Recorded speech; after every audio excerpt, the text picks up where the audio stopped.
In this video, I'm going to be showing you how you can create a sequence in Premiere Pro. Let's get into it. Okay, so go ahead and open up Premiere Pro. Now in this example, I already have my footage imported into my project. If you don't have yours added yet, just go ahead and add it now.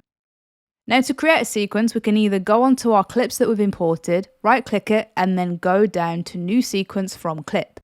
And this will create a sequence that contains the properties or settings of that video clip you've imported. I don't like to use this method as I like to create videos that work well on certain platforms. To create a new sequence from scratch, all you have to do is click on this little paper looking button here and then click on sequence. This is going to bring up this new sequence settings. Now you're going to have a huge list of settings here. They're all very different for very different things. I do encourage you to go ahead and explore these. And if you have any questions about these settings, please leave them in the comments below and I'll explain them to you.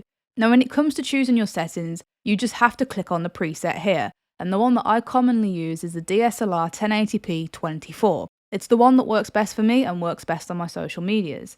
Next, what you have to go ahead and do is just give your sequence a name. So I'm going to call this Camping Trip. You can go into more detail in the settings and mess with all of these, but you don't have to. You can just keep it simple and choose the preset that Premiere Pro already has laid out for you. Once you've done all that, you can just click OK, and then you can go ahead and import your footage into the project.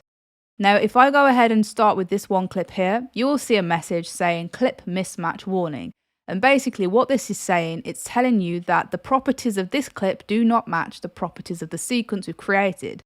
9 times out of 10, this doesn't matter, your video will still turn out okay, and I just usually click keep existing settings.